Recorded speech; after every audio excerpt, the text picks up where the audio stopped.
Hello friends, once again welcome back to my channel knowledge Adda. दोस्तों, आज मैं आप लोगों के लिए एक इंपॉर्टेंट नोट्स लेकर के आई हूँ। मतलब यूनिट 1 से लेकर के unit 5 BSc final year inorganic chemistry से इंपॉर्टेंट क्वेश्चंस बताने वाली हूँ। ये जो क्वेश्चंस है वो 2019 में बुंदेलखंड यूनिवर्सिटी और एक और यूनिवर्सिटी है, सॉरी मुझे उसका नाम याद नहीं आ रहा है, उन दोनों यूनिवर्सिटी में ये जो क्वेश्चन है वो पूछे गए हैं। कुछ यूनिवर्सिटी ऐसे हैं जहाँ पे एग्जाम अभी हो चुका है केमिस्ट्री का, ठीक है। तो उन्होंने मुझे ये क्वेश्चन पेपर जो है वो सेंड किया था, तो मैंने एक दोनों यूनिवर्सिटी के क्वेश्चन को मिला करके आप लोगों के लिए इंपॉर्टेंट टॉपिक जो है वो सेलेक्ट किए हुए हैं। तो आई होप सो आप लोगों के लिए हेल्पफुल रहा होगा। बहुत लोगों ने मुझे कमेंट किया था इस चीज के लिए, ठीक है। तो चलिए हम लोग स्टार्ट करते हैं। तो यूनिट वाइज इधर उधर हो सकता है क्योंकि अलग अलग यूनिवर्सिटी का जो सिलेबस रहता है थोड़ा सा चेंज रहता है, अलग अलग यूनिट हो सकता है, तो इस पे आप लोग ध्यान मत दीजिएगा, बस क्वेश्चन पे जो है वो ध्यान दीजिएगा। तो चलिए हम लोग सबसे पहले स्टार्ट कर लेते हैं। यूनिट 1 से क्या पूछा गया है। क्रिस्टल क्षेत्र सिद्धांत, क्रिस्टल फील्ड थ्योरी का वर्णन कीजिए व इसकी सीमाएं बताइए। तो देखिए यहाँ पे मैंने 2 लिखा है, मतलब ये दोनों यूनिवर्सिटी में क्वेश्चन जो है वो पूछे गए हैं कि क्रिस्टल फील्ड थ्योरी आखिर होता क्या है और इसकी सीमाएं क्या है, ठीक है। क्रिस्टल फील्ड स्प्लिटिंग, क्रिस्टल क्षेत्र विपाटन को प्रभावित करने वाले कारकों का वर्णन कीजिए। तो इसमें हालांकि कारकों का वर्णन कीजिए पूछा है, लेकिन आप लोग क्रिस्टल फील्ड जो स्प्लिटिंग है मतलब क्रिस्टल क्षेत्र विपाटन है उसको अच्छे से पढ़ लीजिएगा। ये क्रिस्टल फील्ड थ्योरी और क्रिस्टल फील्ड स्प्लिटिंग से रिलेटेड कोई भी टॉपिक जो है वो पूछ सकते हैं, तो आप लोग मेरे चैनल के प्लेलिस्ट में जाके देख लेना, सारे वीडियोस जो है वो आप लोगों को मिल जाएंगे, ठीक है। तो फिर थर्ड हम लोग देखते हैं, चतुष्फल की संकुलों में क्रिस्टल क्षेत्र विपाटन को समझाइए। मतलब टेट्राहेड्रल कॉम्प्लेक्सेस में जो मैंने आप लोगों को स्प्लिटिंग बताया था वही इसमें पूछा गया है।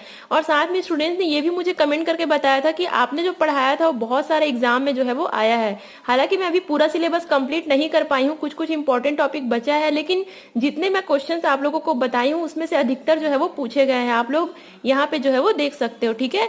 देन है वीबीटी की सीमाएं क्या है, वैलेंस बॉन्ड थ्योरी, संयोजकता बंद सिद्धांत की सीमाएं इन्होंने पूछा है। यूनिट 1 का यूनिट शायद फर्स्ट क्वेश्चन है, ठीक है।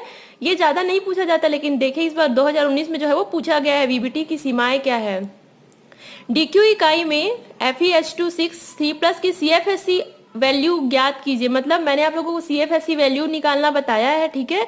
तो यहाँ पे इन्होंने कोई भी कंपाउंड दे दिया है उसका हम लोगों को CFSC वैल्यू निकालना है, और साथ में ये भी पूछा है कि CFSC क्या होता है। तो ये अगर देखना चाहते हो तो आप चैनल में जाकर के देख सकते हो, मैंने बहुत अच्छे से CFSC को अच्छे से एक्सप्लेन किया हुआ है, ठीक है। देन नेक्स्ट क्वेश्चन इन्होंने पूछा है, फिर से पूछा है क्रिस्टल क्षेत्र सिद्धांत की सीमाएं क्या क्या है।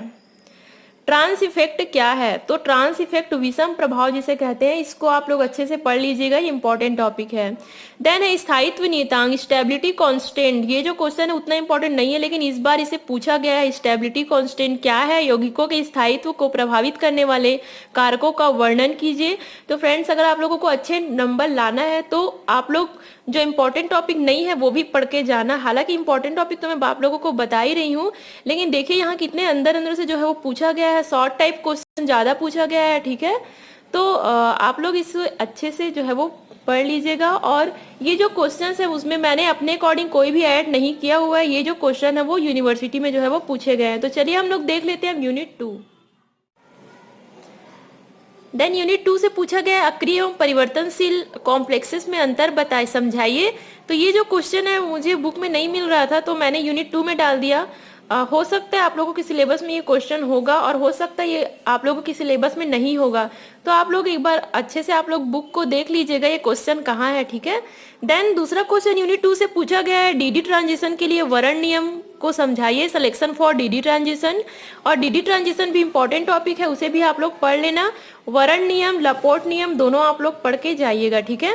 देन है एलएस कपलिंग। एलएस कपलिंग तो इंपॉर्टेंट टॉपिक है ही। इलेक्ट्रॉनिक ट्रांजिशन को समझाइए। इलेक्ट्रॉनिक ट्रांजिशन तो खैर तीनों सब्जेक्ट में आप लोगों के फिजिकल केमिस्ट्री, ऑर्गेनिक, इनऑर्गेनिक तीनों में है, तो आप लोग तीनों एग्जाम दिलाओगे तो इलेक्ट्रॉनिक ट्रांजिशन मतलब इलेक्ट्रॉनिक संकरण जो है उसे अच्छे से पढ़ के जाइएगा, ठीक है। देन है क्यूरी और क्यूरी विज नियम पर संक्षिप्त टिप्पणी लिखिए।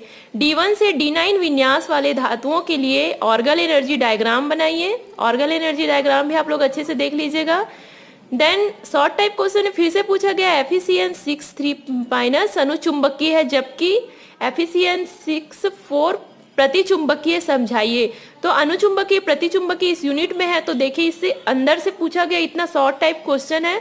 तो जो शॉर्ट टाइप क्वेश्चन है वो भी आप लोग पढ़ के जाइएगा, ठीक है। लौह चुंबकत्व को उदाहरण देकर के समझाइए। तो मैंने आप लोगों को चुंबकत्व के बारे में बताया, बहुत सारे चुंबकत्व है, तो उसमें से इन्होंने पूछा है लौह चुंबकत्व, ठीक है। जिगलर नाटा उत्प्रेरक पर टिप्पणी लिखिए और संकुलों के स्थायित्व का क्रम बताइए। संकुलों के स्थायित्व का क्रम में आप लोगों को कुछ कुछ कंपाउंड दे देंगे, उसको आप लोगों को उसे क्रम में जमाना पड़ेगा कि संकुलों का स्थायित्व जो है वो किस क्रम में होगा। तो आप लोग समझ सकते हो कि कितना डीपली पूछा गया है। इंपॉर्टेंट टॉपिक तो पूछा ही गया है, साथ में शॉर्ट टाइप क्वेश्चन भी बहुत सारे पूछे गए हैं, इसलिए आप लोग इंपॉर्टेंट टॉपिक तो पढ़ के जाना ही, साथ में शॉर्ट टाइप क्वेश्चन भी जरूर पढ़ के जाना, ठीक है। देन यूनिट 3 से हम लोग देखते हैं कार्बधात्विक यौगिकों से आप क्या समझते हैं, ऑर्गेनोमेटेलिक कंपाउंड किसे कहते हैं, 18 इलेक्ट्रॉन रूल समझाइए। कार्बधात्विक यौगिक क्या होते हैं, इनका वर्गीकरण कीजिए। तो कार्बधात्विक यौगिक में ये इंपॉर्टेंट टॉपिक है, 18 इलेक्ट्रॉन रूल जो है वो आप लोग देख ही लेना, ये भी मैंने आप लोगों को बताया है। और कार्बधात्विक यौगिक ऑर्गेनोमेटेलिक कंपाउंड क्या है और इसका क्लासिफिकेशन जो है वो क्या है, ठीक है। कार्ब एल्यूमिनियम यौगिकों के बनाने की विधियां, गुणों तथा उपयोगों का वर्णन कीजिए। अकार्बनिक बहुलक क्या होते हैं, इनऑर्गेनिक पॉलीमर्स क्या होते हैं, ये भी इन्होंने पूछा है, ठीक है। देन हम लोग यूनिट 4 देख लेते हैं। मायोग्लोबिन और हीमोग्लोबिन के कार्यों की विवेचना कीजिए। तो एक चीज मैं आप लोगों को बता दूं, यूनिट 4 से हीमोग्लोबिन और मायोग्लोबिन को आप लोग मत ही छोड़ना, इसको आप लोग पढ़ के ही जाना। जैसे क्लोरोफिल हो गया, मायोग्लोबिन हो गया, हीमोग्लोबिन हो गया, ये तीनों टॉपिक ऐसे हैं जो अंदर से इसमें से पूछ सकते हैं, या तो इनके फंक्शन पूछ सकते हैं या तो इनका स्ट्रक्चर पूछ सकते हैं। देन नेक्स्ट क्वेश्चन है, जैविक प्रक्रमों में आवश्यक व ट्रेस तत्वों की भूमिका का वर्णन कीजिए। तो इसमें एसेंशियल एलिमेंट और ट्रेस एलिमेंट्स के बारे में इन्होंने पूछा है। मायोग्लोबिन पर टिप्पणी लिखिए। मैक्रो एवं माइक्रो तत्व क्या है, जैविक तंत्र में इनकी भूमिका समझाइए। मतलब जो मैक्रो और माइक्रो तत्व होते हैं वो भी आप लोगों को पढ़ना है। बहुत सारे एलिमेंट्स हैं, सोडियम, पोटेशियम, मैग्नीशियम, कैल्शियम, मतलब बहुत सारे मैक्रो माइक्रो तत्व एलिमेंट है, वो आप लोगों को पढ़ के जाना है, ठीक है। नाइट्रोजन फिक्सेशन क्या है, नाइट्रोजन स्थिरीकरण, ठीक है। और नाइट्रोजन साइकिल भी आप लोग पढ़ के जाइएगा। हीमोग्लोबिन द्वारा O2 का स्थानांतरण समझाइए। तो इसमें आप लोगों को हीमोग्लोबिन का फंक्शन भी आ जाएगा और ऑक्सीजन का स्थानांतरण कैसे होता है ये भी आप लोगों को इसमें मिल जाएगा। देन है ट्रेस एलिमेंट क्या है, फिर से पूछा गया है ट्रेस एलिमेंट क्या है। देन कैल्शियम आयनों की उपयोगिता का वर्णन कीजिए। तो जितने भी आयन है, magnesium ion, calcium ion, potassium ion, sodium ion, सारे आयनों को आप लोग पढ़ के जाइएगा इस टॉपिक से, इस यूनिट से।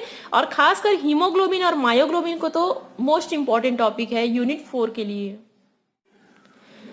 यूनिट 5 से हम लोग देख लेते हैं, सिलिकॉन्स को समझाइए। इस बार पूछा गया है इसके उपयोगिता, इसके गुण, इसके उपयोग, सारा चीज सिलिकॉन्स का। तो इसमें जो है वो फॉस्फोजिन्स एंड सिलिकॉन्स है, तो आप लोग दोनों पढ़ लीजिएगा। हालांकि यहाँ पे सिलिकॉन्स ही पूछा गया है, बट आप लोग फॉस्फोजिन्स को भी जो है वो पढ़ लीजिएगा।